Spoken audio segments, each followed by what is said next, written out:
Hello students, my name is Hiba Akhtar, I am your chemistry faculty. तो बच्चों, आज हम पढ़ने जा रहे हैं लेक्चर नंबर 7 जो कि कार्बन एंड इट्स कंपाउंड्स का लास्ट लेक्चर है। तो बिना देरी के लेक्चर स्टार्ट कर लेते हैं। फर्स्ट हमारा टॉपिक है इथेनॉल। इथेनॉल होता है एक अल्कोहल, इतना तो आप जानते हैं, जिसका मॉलिक्यूलर फॉर्मूला होता है CH3CH2OH। तो आप इसको C2H5OH भी लिख सकते हैं। आप C2H5OH इस तरीके से शॉर्ट फॉर्म में भी आप लिख सकते हैं। ठीक है, इथाइल अल्कोहल इसका कॉमन नेम होता है। स्ट्रक्चर कुछ इस तरीके का होता है। ओके, यहाँ पे एक OH यहाँ पे ग्रुप लगा होता है, फंक्शनल ग्रुप। ओके, नेक्स्ट है फिजिकल प्रॉपर्टीज। तो इथेनॉल की फिजिकल प्रॉपर्टीज देख लेते हैं।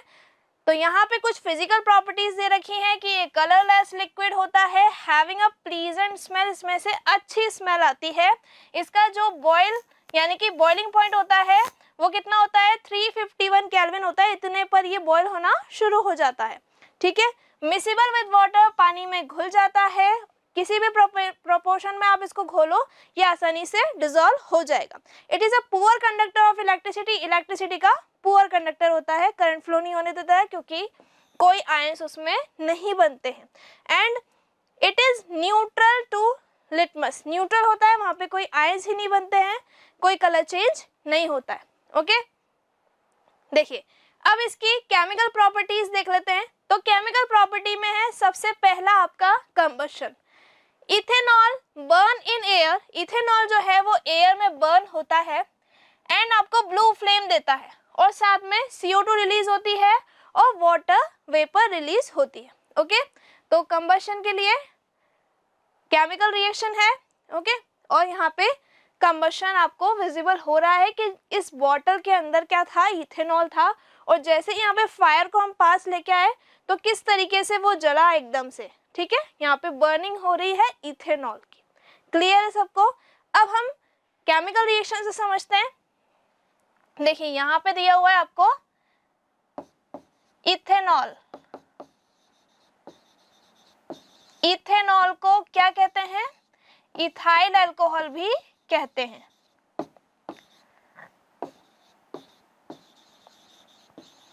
क्या कहते हैं बच्चों? इथाइल अल्कोहल भी कहते हैं। ये आप जानते हैं ऑक्सीजन है,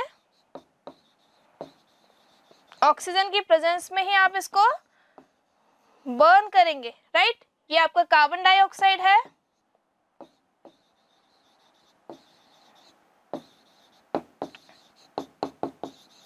ठीक है, और ये आपका है वाटर। क्लियर है? हीट और लाइट, इस तरीके से यहाँ पे फॉर्मेशन होगा।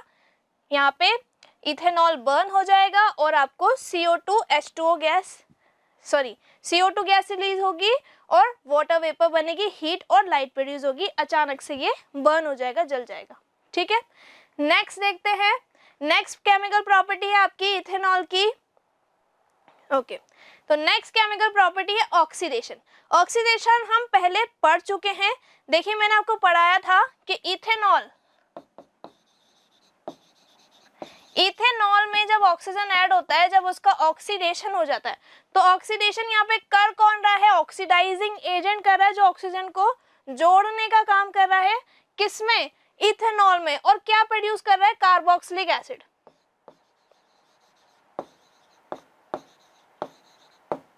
Carboxylic acid. ओके, और ये जो कार्बोक्सिलिक एसिड है बच्चों, ये कौन सा है आपके पास? इथेनोइक एसिड है, इथेनोइक एसिड। ओके, ये कौन सा एसिड है हमारा? इथेनोइक एसिड है। क्लियर है सबको?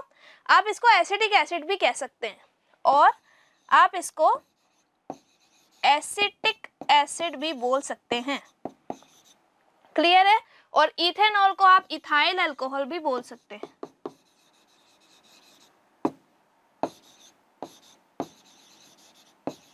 ठीक, और यहाँ पे है आपका ऑक्सीडाइजिंग एजेंट।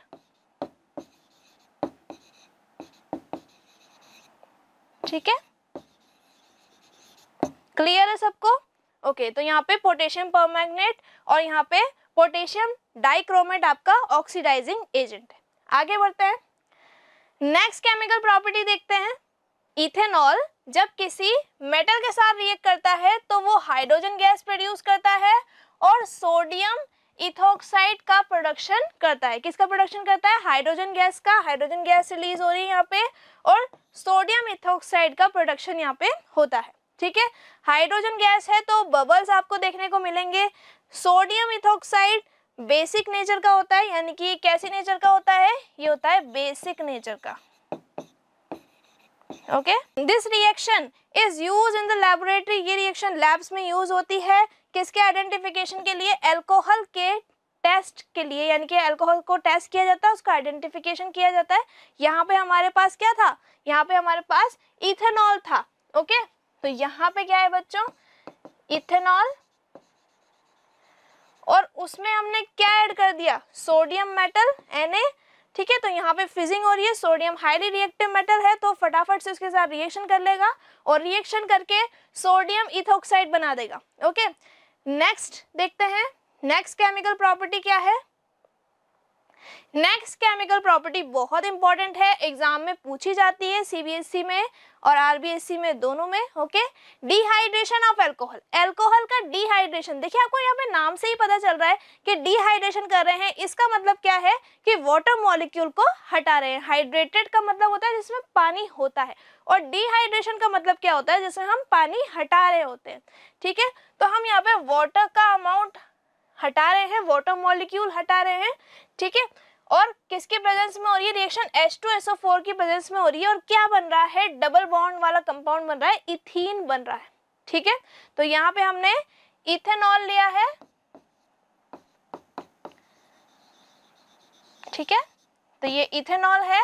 इथेनॉल को सल्फ्यूरिक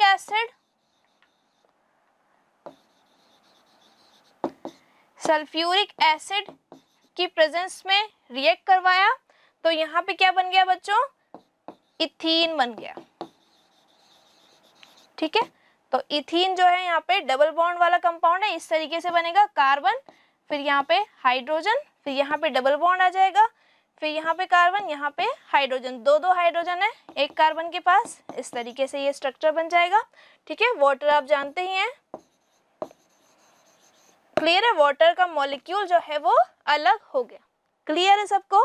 देखिए यहाँ पे लिखा हुआ है कंसंट्रेटेड H2SO4 जो है वो यहाँ पे डिहाइड्रेटिंग एजेंट है, तो यानी कि ये जो H2SO4 है ये क्या है? डिहाइड्रेटिंग एजेंट है, वाटर मॉलिक्यूल को हटाने का काम कर रहा है।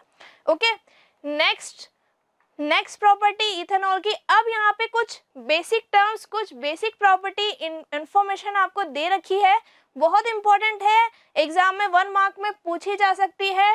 डीनेचर्ड अल्कोहल क्या होता है? अगर मान लो एग्जामिनर ने आपसे पूछ लिया कि डीनेचर्ड अल्कोहल क्या होता है बच्चों, तो आप कैसे बताएंगे? टू प्रिवेंट द मिसयूज को प्रिवेंट करने के लिए जो ड्रिंकिंग पर्पस होता है, यानी कि कुछ लोग क्या करते हैं कि अल्कोहल को बहुत ज़्यादा कंज्यूम कर लेते हैं, है ना, तो ऐसा ना हो इसलिए क्या करती है इंडस्ट्रीज में क्या होता है, इंडस्ट्रियल एरियाज में, कि उसको अनफिट बना दिया जाता है, उसको डीनेचर्ड बना दिया जाता है, उसमें कुछ पॉइजनस सब्सटेंसेस को ऐड कर दिया जाता है, लाइक पिरिडीन उसमें मिला दिया जाता है, मिथेनॉल उसमें मिला दिया जाता है। ठीक है, तो जो ऐसे सब्सटेंसेस होते हैं जो उसको पीने लायक नहीं रहने देते हैं, तो आप उनको क्या कहोगे? डीनेचर्ड अल्कोहल कहोगे, यानी कि अब वो अल्कोहल पीने लायक नहीं है क्योंकि आपने उसमें टॉक्सिक सब्सटेंसेस या पॉइजनस सब्सटेंसेस को ऐड कर दिया है।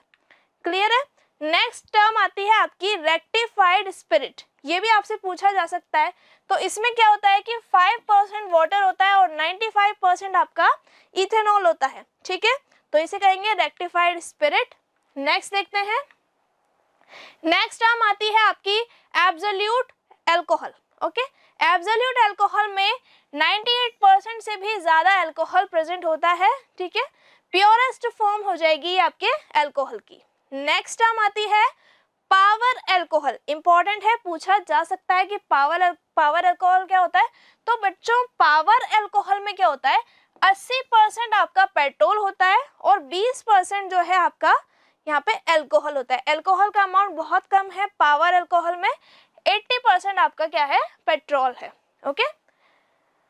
ओके, नेक्स्ट यूजेस आ जाते हैं अब इथेनॉल के। इथेनॉल के यूजेस कहाँ होते हैं?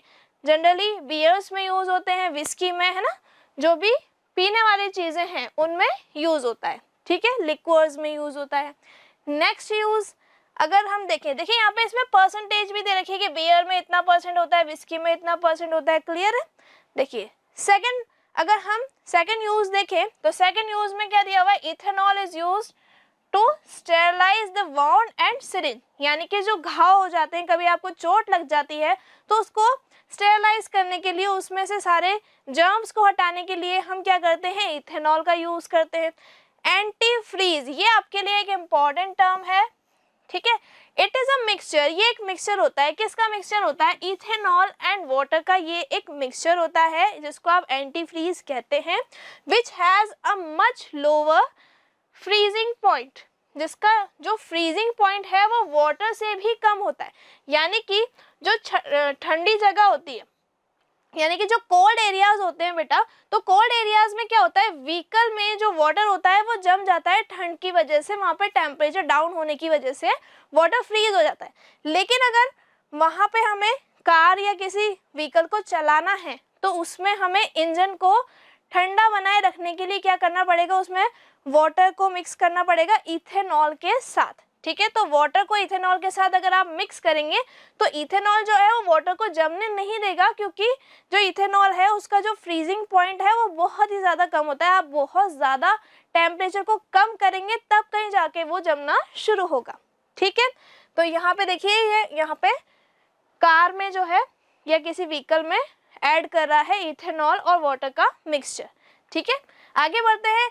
तो यहाँ पे जो इथेनॉल है वो पेंट्स में भी यूज होता है, डाई में यूज होता है, मेडिसिन में यूज होता है, सोप में यूज होता है, साथ ही यूज होता है आपका रबर, सिंथेटिक रबर्स में भी इथेनॉल का यूज किया जाता है, ठीक है। Solution of ethanol, solution of, देखिए पेंट में भी यूज किया जाता है, डाइज में भी यूज किया जाता है और मेडिसिन में भी यूज किया जाता है। इन सब चीजों में इसका यूज किया जाता है। Solution of ethanol prepared in pharmaceutical industries, यानी इस सॉल्यूशन को फार्मास्यूटिकल इंडस्ट्रीज में प्रिपेयर किया जाता है और इससे बनाया जाता है टिंचर। टिंचर जो है एक दवाई होती है जो कि जब आपको चोट लग जाती है तब लगाई जाती है। मेनली आपको डिस्पेंसरीज में देखने को मिलती है या हॉस्पिटल्स में, ठीक है। तो अल्कोहल यहाँ पे एक फ्यूल है, ये आप जानते हैं, ओके, ठीक। हार्मफुल इफेक्ट, ये बहुत इंपॉर्टेंट है आपके लिए कि अल्कोहल को अगर आप पी लेते हैं तो उससे क्या क्या हार्मफुल इफेक्ट्स हो सकते हैं, ठीक है। फर्स्ट है आपका कि अगर आप इसका हायर अमाउंट कंजप्शन कर लेते हैं, ज़्यादा आप इसको कंज्यूम कर लेते हैं, तो बॉडी पर आपका कोई कंट्रोल नहीं रहता है, बॉडी का कंट्रोल आप खो चुके होते हैं, ठीक है। तो ये माइंड को इफेक्ट करता है, ठीक।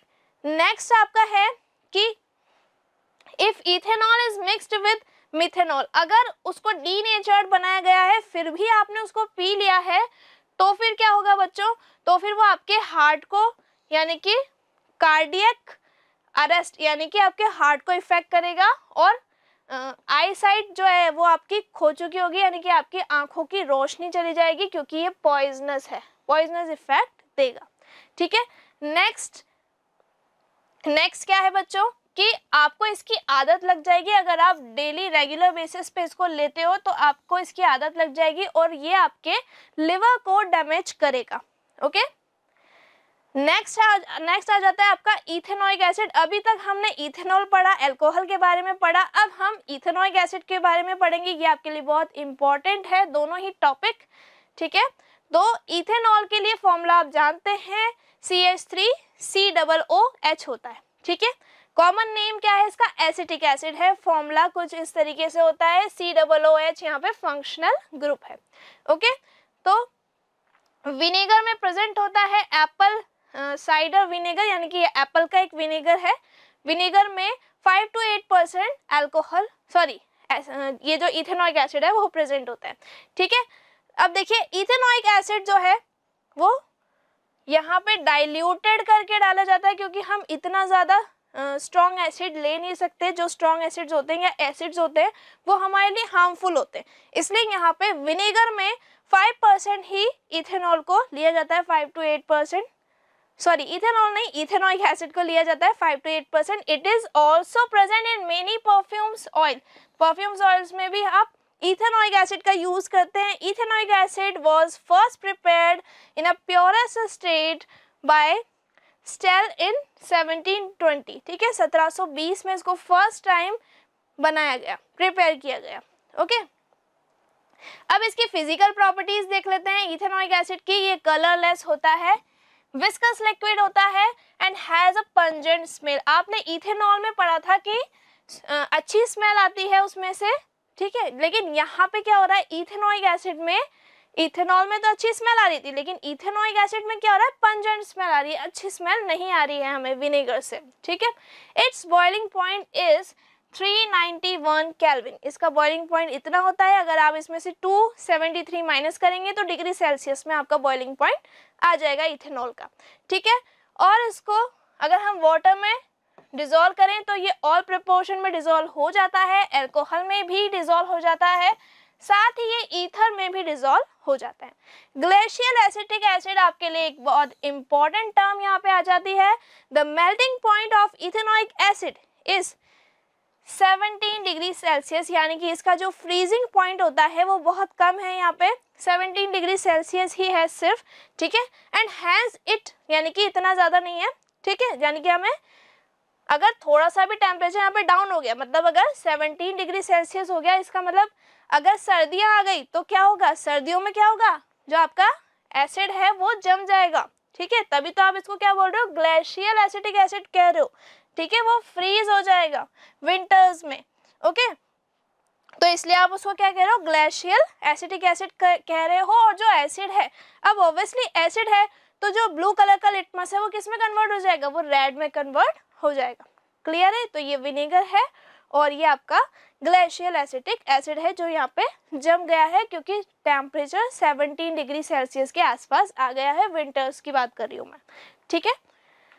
नेक्स्ट केमिकल प्रॉपर्टीज देख लेते हैं इथेनॉइक एसिड के लिए। तो यहाँ पे फर्स्ट केमिकल प्रॉपर्टी दे रखी है आपको कि आप जब एसिड की रिएक्शन बेस से कराएंगे, बेस यहाँ पे सोडियम हाइड्रोक्साइड हम ले रहे हैं, ठीक है। तो सोडियम हाइड्रोक्साइड को देखिए, इसको एनिमेशन को आप दोबारा देखिए, ये हमारे पास इथेनॉइक एसिड आ गया, ठीक है।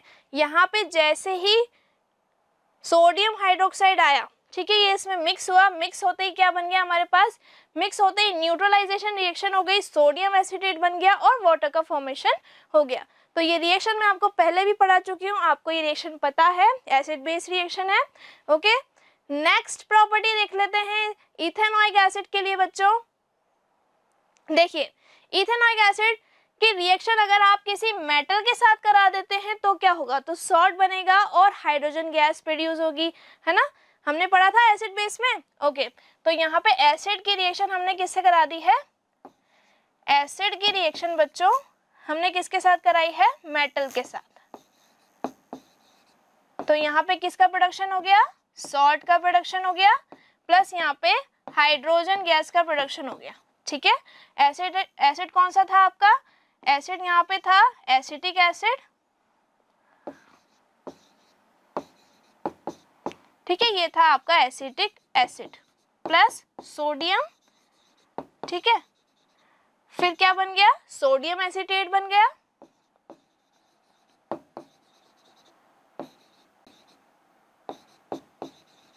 ठीक है, सोडियम एसिटेट का फॉर्मेशन हो गया, प्लस यहाँ पे हाइड्रोजन गैस रिलीज हो गई। ओके, अब यहाँ पे एक और रिएक्शन दे रखी है जिसमें हमने जिंक मेटल लिया है, तो यहाँ पे क्या बन जाएगा, जिंक एसिटेट बन जाएगा, है ना। तो यहाँ पे हमने एसिटिक एसिड को लिया है, एसिटिक एसिड, ठीक है, एसिटिक एसिड में हमने क्या मिक्स कर दिया, जिंक पार्टिकल्स को ऐड कर दिया, तो क्या बन गया, यहाँ पे जिंक एसिटेट बन जाएगा और हाइड्रोजन गैस प्रोड्यूस हो जाएगी। क्लियर है सबको। देखिए, अब एनिमेशन के हिसाब से समझते हैं। देखिए, फर्स्ट टेस्ट ट्यूब में मैंने क्या ले लिया, जिंक मेटल ले लिया, जिंक का टुकड़ा ले लिया, ठीक है, आप पार्टिकल्स भी ले सकते हैं। ओके, नेक्स्ट वाली जो टेस्ट ट्यूब है उसमें से हम एसिटिक एसिड को गिरा रहे हैं और अब ये किस में कन्वर्ट हो जाएगा, ये जिंक एसिटेट में कन्वर्ट हो जाएगा और यहाँ पे जो गैस प्रोड्यूस होगी वो कौन सी होगी, हाइड्रोजन गैस प्रोड्यूस होगी। क्लियर है, आगे बढ़ते हैं। नेक्स्ट प्रॉपर्टी देखते हैं, केमिकल प्रॉपर्टी इथेनॉइक एसिड के लिए। इथेनॉइक एसिड की रिएक्शन अगर हम सोडियम कार्बोनेट या सोडियम हाइड्रोजन कार्बोनेट से कराएं तो क्या होगा, देखिए यहाँ पे बेकिंग सोडा है, बेकिंग सोडा और यहाँ पे विनेगर है, ठीक है। विनेगर के साथ रिएक्शन हुई तो यहाँ पे बहुत ज़्यादा फिजिंग हो गई और एफर्वेसेंस यहाँ पे देखने को आपको मिल रही है, ठीक है। बहुत ज़्यादा फिजिंग हो गई, ठीक। सोडा हम जैसे ही एसिड में डालेंगे तो क्या हुआ, एकदम से वो बाहर आ जाएगा, ठीक। रिएक्शन देख लेते हैं। रिएक्शन यहाँ पे दिया हुआ है आपको, देखिए ये क्या दिया हुआ है आपको, एसिड दिया हुआ है और यहाँ पे ये कैसी नेचर है, ये बेसिक नेचर का है।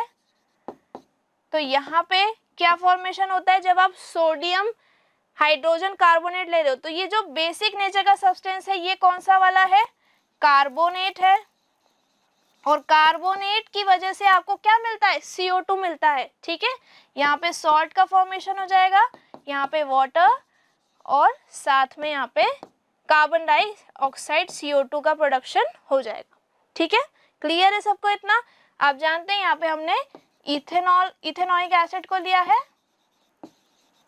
ये है हमारा इथेनॉइक एसिड जिसमें हमने मिक्स किया है, क्या हमने मिक्स किया है, सोडियम हाइड्रोजन कार्बोनेट को। और फिर क्या फॉर्मेशन हो जाएगा यहाँ पे फॉर्मेशन हो जाएगा आपका सोडियम एसिटेट का और यहाँ पे वाटर का फॉर्मेशन हो जाएगा और कार्बन डाइऑक्साइड गैस रिलीज हो जाएगी। क्लियर है इतना, तो ये तो आपको पता ही है कि कैसे लिखना है इसको, ओके। आ जाएगा सबको, very good, okay. Next reaction हम देखते हैं।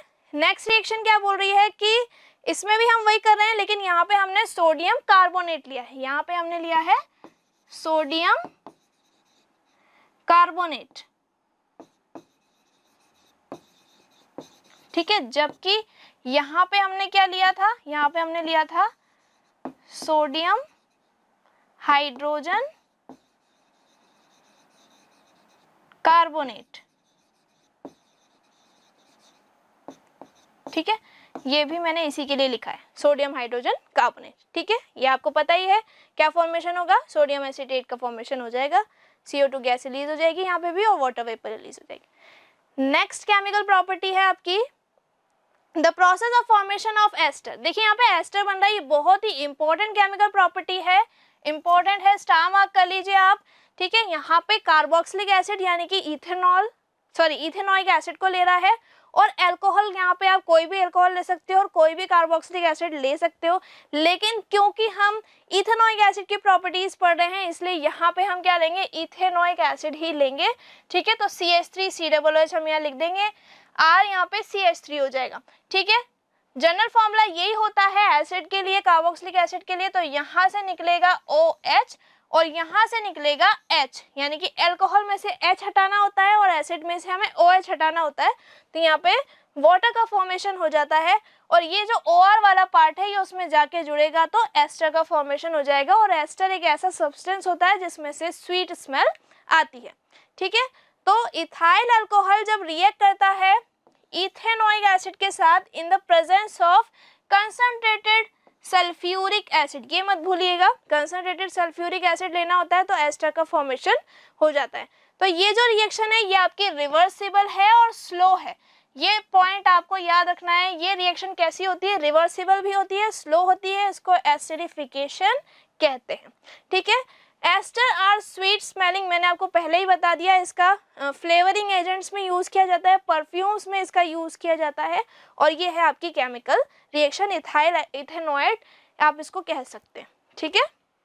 समझ आया आपको, इसमें यहाँ पे OH यानी कि OH और H निकल गया, वाटर का फॉर्मेशन हो गया और OR वाला पार्ट इसमें जाके जुड़ गया, ठीक है। आगे बढ़ते हैं, यूजेस ऑफ इथेनॉल देख लेते हैं। इथेनॉल के यूजेस बहुत सारे हैं हमारे पास। देखिए dilute aqueous solution, dilute aqueous solution है तो उसमें कितना होगा, इथेनॉइक एसिड होगा, sorry uses of ethanoic acid है, इथेनॉइक एसिड कितना होगा 5 to 8% होगा विनेगर में, ठीक है। विनेगर में आप इसका यूज करते हैं, विनेगर का आप यूज कहाँ करते हैं, आप फूड में यूज करते हैं, आप यूज करते हैं पिकल में, ठीक है, मैंगो पिकल में, ओके। और जो भी अलग अलग टाइप के पिकल्स होते हैं उनमें आप इथेनॉल या फिर विनेगर का यूज करते हैं। प्योर इथेनॉइक एसिड जो होता है वो यूज होता है सॉल्वेंट्स में और केमिकल रिएजेंट्स में भी इसका यूज किया जाता है, ठीक है। और देखिए यहाँ पे it is widely use in the manufacture of textile, textile में भी इसका वाइडली यूज होता है and it is used in the preparation of white plate, इसमें भी इसका यूज किया जाता है, ठीक है। आगे बढ़ते हैं। अब आ जाते हैं हम सोप डिटर्जेंट पे, ठीक है। तो सबसे पहली टर्म आती है सोप। सोप क्या होता है? सोप में बेस होता है, ठीक है। सोप का फॉर्मेशन कैसे होगा हम आपको पूरा सिखाएंगे कि सोप जो है क्या होता है, उसमें कौन सी हाइड्रोकार्बन्स होते हैं, क्या होता है, ठीक है। देखिए a soap is a sodium और पोटेशियम सॉल्ट। सोप क्या होते हैं बच्चों? सोडियम और पोटेशियम सॉल्ट्स होते हैं of some long chain of carboxylic acid, उसमें लॉन्ग चेन होती है कार्बोक्सिलिक एसिड्स की, ठीक है। फैटी एसिड्स होते हैं, मेनली आपको याद रखना है फैटी एसिड्स होते हैं कार्बन और हाइड्रोजन की लॉन्ग चेन होती है, ठीक है। Sodium salts of fatty acid are known as hard soaps. तो सोडियम के जो सॉल्ट्स होते हैं, जो फैटी एसिड्स होते हैं, उनको हार्ड सोप्स कहते हैं और जो पोटेशियम के होते हैं उनको सॉफ्ट सोप्स कहते हैं, ठीक है। A soap has a large non ionic hydrocarbon, इतना बड़ा उसमें नॉन आयोनिक हाइड्रोकार्बन वाला पार्ट होता है, यानी कि लॉन्ग चेन ऑफ हाइड्रोकार्बन होती है, क्लियर है। और आयोनिक पार्ट होता है, तो यानी कि उसके दो पार्ट होते हैं, एक हाइड्रोफोबिक और दूसरा हाइड्रोफिलिक, ठीक है।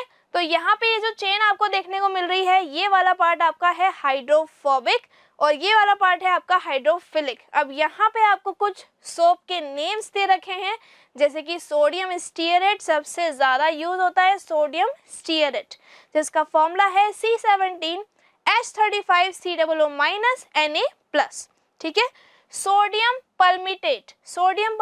परमिटेट के लिए फॉर्मूला होता है C15H31COO- Na+, ठीक है।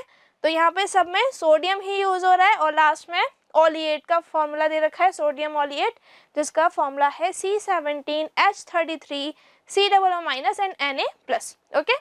तो ये था आपका सोप की इंफॉर्मेशन थी। अब डिटर्जेंट देख लेते हैं। डिटर्जेंट क्या होते हैं? ये सिंथेटिक डिटर्जेंट्स भी आप इनको कह सकते हो और आप इनको सोपलेस सोप भी कह सकते हो, ठीक है। अ synthetic detergent is a sodium salt, ये सोडियम सॉल्ट होता है, लॉन्ग चेन होती है इसमें, लेकिन इसमें अगर बेंजीन प्रेजेंट है, अगर सल्फोनिक एसिड है तो उसमें बेंजीन रिंग होगी और अगर सल्फेट है तो उसमें बेंजीन रिंग नहीं होगी, ठीक है, क्लियर है। आगे बढ़ते हैं। देखिए यहाँ पे सोडियम का ये डिटर्जेंट है, सोडियम इसमें प्रेजेंट है, सोडियम पी, यहाँ पे पी लिखा हुआ है, पी मतलब यहाँ पे पैरा पोजीशन है पी, और यहाँ पे डोडेकाइल बेंजीन और सल्फोनेट, ठीक है। सल्फोनेट में बेंजीन रिंग होती है, जो ये वाला पार्ट आपको दिख रहा है, ये क्या है? बेंजीन रिंग है। और C12H25 क्या है? यहाँ पे हाइड्रोकार्बन है, ठीक है, लॉन्ग चेन ऑफ हाइड्रोकार्बन है। अब यहाँ पे C12H25 तो लॉन्ग चेन ऑफ हाइड्रोकार्बन है, लेकिन यहाँ पे बेंजीन रिंग नहीं है, ठीक है। तो ये क्या है? Sodium L'Oréal sulphate. तो सल्फेट में बेंजीन रिंग नहीं होती है और सल्फोनेट में बेंजीन रिंग होती है, क्लियर है। आगे बढ़ते हैं। तो ये दोनों एग्जांपल्स आप लिख के आ सकते हैं अगर आपसे डिटर्जेंट पूछा जाता है तो, ठीक है। सोप और डिटर्जेंट के बारे में कुछ और इंफॉर्मेशन ले लेते हैं। Synthetic detergent can be used for washing, yes, synthetic detergents का यूज हम वॉशिंग में करते हैं, okay. Even in the hard water, चाहे पानी जो है वो हार्ड वाटर हो, मतलब भले ही उसमें कैल्शियम के आयंस हो, लेकिन फिर भी डिटर्जेंट वर्क करता है एज कंपेयर टू सोप, ठीक है। सोप वर्क नहीं करता है प्रॉपरली, ओके। सिंथेटिक डिटर्जेंट्स, अब यहाँ पे सोप जो है वो वर्क नहीं कर पाता है ठीक से, लेकिन डिटर्जेंट वर्क करता है। Synthetic detergent can be use even in the acidic solution, चाहे सॉल्यूशन एसिडिक हो तब भी वो वर्क करेगा, ठीक है, लेकिन सोप जो है वो एसिडिक मीडियम में वर्क नहीं करेगा, ठीक। इन अदर वर्ड्स आप ये कह सकते हो कि वो डिकम्पोज हो जाएगा, इसलिए वो वर्क नहीं कर पाएगा, okay. Synthetic detergent are more soluble in water, yes, more soluble होता है, ओके, जबकि सोप इतना सोल्यूबल नहीं होता है, लेकिन डिटर्जेंट मोर सोल्यूबल होता है, डिटर्जेंट पार्टिकल फॉर्म में होता है तो वो जल्दी डिसॉल्व हो जाता है, ठीक है। And strong cleansing agent strong cleansing action देता है एज कंपेयर टू सोप। ठीक, तो ये है आपका लिक्विड डिटर्जेंट। लिक्विड डिटर्जेंट में और इजीली काम होता है। आप पाउडर डिटर्जेंट भी ले सकते हैं। ओके, दोनों में ही क्लिनजिंग एक्शन बहुत अच्छा होता है। ओके, अब a molecule of soap is made up of 2 parts. Soap में 2 पार्ट होते हैं मॉलिक्यूल के। एक पार्ट होता है नॉन पोलर, ठीक है, और एक पार्ट होता है पोलर। अब देखिए यहाँ पे जो लॉन्ग चेन ऑफ हाइड्रोकार्बन आपको देखने को मिल रहा है, तो ये वाला पार्ट है आपका नॉन पोलर जो कि हाइड्रोफोबिक है, जो कि डर्ट लविंग है, ऑयल लविंग है। ओके, और ये वाला पार्ट है आपका पोलर पार्ट जिसमें माइनस और प्लस चार्जेस हैं, तो ये हाइड्रोफिलिक है और ये आपका वाटर लविंग है। ठीक है, 2 पार्ट आपको याद रखने हैं। ठीक है, हाइड्रोफोबिक और हाइड्रोफिलिक। हाइड्रोफोबिक किसके लिए जाएगा, यानी कि ऑयल को अट्रैक्ट करेगा, ऑयल की तरफ अट्रैक्ट होगा, ऑयल को पकड़ के रखेगा और जो क्लॉथ है आपका उसमें से ऑयल को हटाने का काम करेगा। ठीक है, अब आगे बढ़ते हैं। In a soap solution, soap solution में क्या होता है, the hydrocarbon portion of several soap molecules, यहाँ पे क्या हो रहा है कि एग्रीगेशन हो रहा है मॉलिक्यूल्स में, आयंस में, और यहाँ पे माइसेली का फॉर्मेशन हो रहा है। ठीक है, माइसेली फॉर्म हो रहा है, are negatively charge due to the presence of carboxylate ions at the surface. ठीक है, अब यहाँ पे हम माइसेली का फॉर्मेशन सीखते हैं कि माइसेली कैसे बनता है। ठीक है, आगे बढ़ते हैं। देखिए ये हमारा एक कंटेनर है जिसमें हमने वाटर लिया है, ये हमारी वाटर की सरफेस है, इस पर हमें देखना है ध्यान से। ठीक है, और ये हमारा एक कंटेनर। आगे बढ़ते हैं। अब देखिए यहाँ पे मैं आपको इसको जूम करके दिखा रही हूँ, आपको अच्छे से समझ में आने वाला है ये।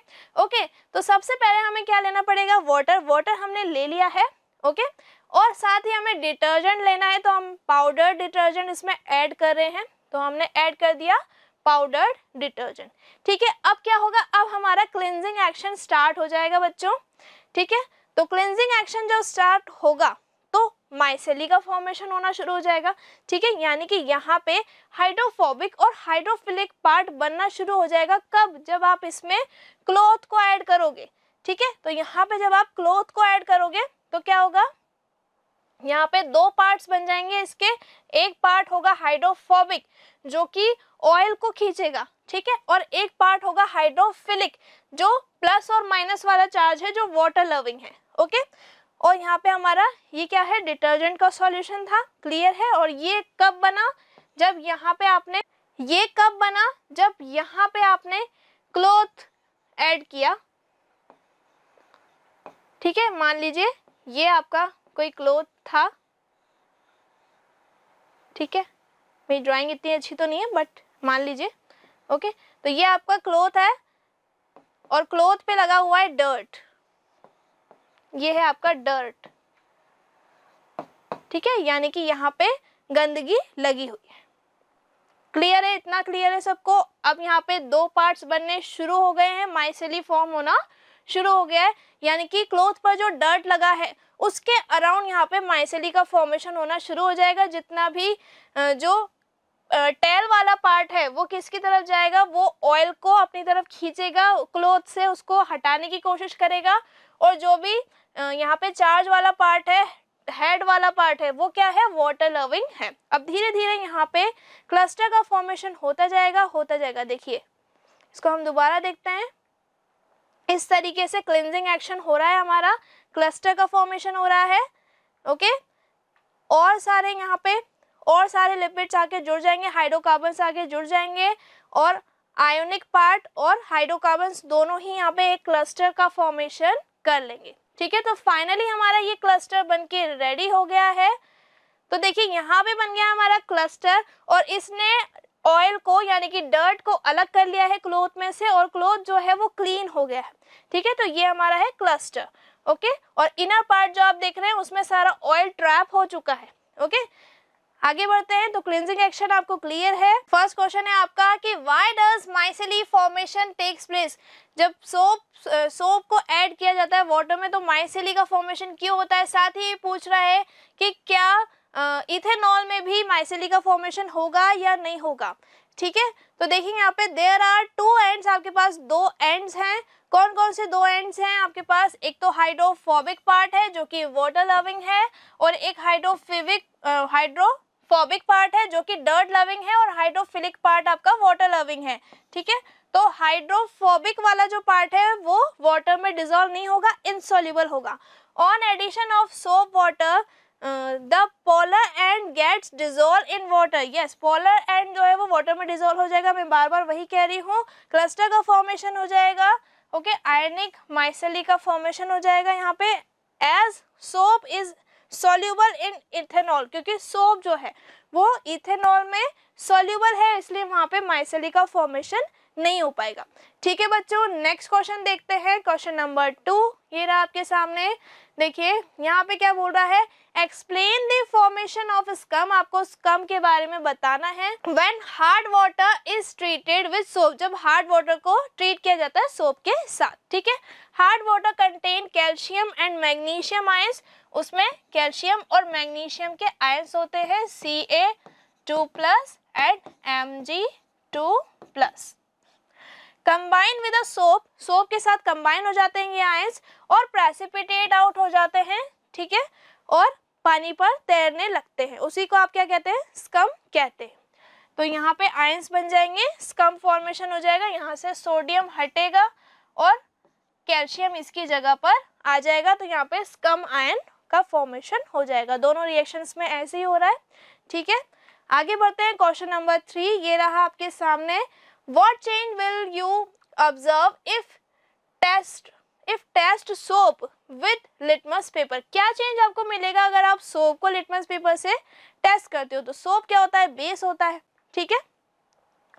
सोप्स आर माइल्डली एल्कलाइन, ठीक है, एल्कलाइन नेचर के होते हैं, यानी कि बेसिक होते हैं, ठीक है, बेसिक नेचर के होते हैं, okay.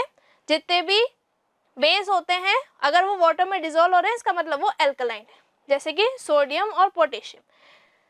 Since soap solution ionizes, तो सोप सॉल्यूशन क्या होता है, वाटर में आयनाइज हो जाता है टू फॉर्म Na+, और यहाँ पे उसमें जो भी हाइड्रोकार्बन वाला पार्ट है जैसे C17H35 COO- अलग हो जाता है, Na+ अलग हो जाता है। कंबाइन विद OH-, वो OH- के साथ कंबाइन होता है और वहाँ पे NaOH का फॉर्मेशन होता है, ठीक है। एंड यहाँ पे उल्टा प्रोसेस दिया हुआ है आपको, ठीक है, NaOH का फॉर्मेशन होता है। और देखिए ये वाला जो पार्ट था, जो आयनिक पार्ट था जिसमें हाइड्रोकार्बन है, ये किसके साथ कंबाइन होता है, ये H+ के साथ कंबाइन हो जाता है। क्लियर है आपको इतना? यानी कि Na+ तो OH- के साथ कंबाइन हो गया, ठीक, तो NaOH बन गया, और जो H+ है वो किसके साथ कंबाइन हो जाएगा, इस वाले पार्ट के साथ कंबाइन हो जाएगा। तो यहाँ पे ये कार्बोक्सिलिक एसिड बन जाएगा, लॉन्ग चेन ऑफ हाइड्रोकार्बन है इस कार्बोक्सिलिक एसिड में, ओके। तो यहाँ पे जो सोप सॉल्यूशन है वो स्लाइटली एल्कलाइन है in nature, hence it turns the litmus paper to blue, यानी कि ऑब्वियसली बेस है तो ब्लू में कन्वर्ट हो जाएगा, रेड टू ब्लू हो जाएगा। However it doesn't have any effect on blue litmus, लेकिन उसके ब्लू लिटमस पे कोई इफेक्ट नहीं होगा, क्योंकि बेस का जो है ब्लू लिटमस पे कोई इफेक्ट नहीं होता है, वो ब्लू ही रहेगा, ठीक है। लास्ट क्वेश्चन है ये हमारा, ये बोल रहा है कि क्लींजिंग एक्शन जो है उसकी मैकेनिज्म को एक्सप्लेन करो। तो मैंने आपको क्लींजिंग एक्शन बहुत अच्छे से पढ़ाया है बच्चों, ठीक है। वही दो चीजें हैं हमारे पास, हाइड्रोफोबिक एंड हाइड्रोफिलिक, ठीक है। तो हाइड्रोफोबिक वाला पार्ट है एक जो कि इनसॉल्युबल है वाटर में, ठीक है, बट जो आयनिक वाला पार्ट है वो क्या है, of soap molecule are hydrophilic, ठीक है, वो हाइड्रोफिलिक है, सॉल्युबल है। क्लियर है इतना? आयनिक पार्ट वाटर में डिसॉल्व होता है, वो क्या होता है, वाटर लविंग होता है, ओके।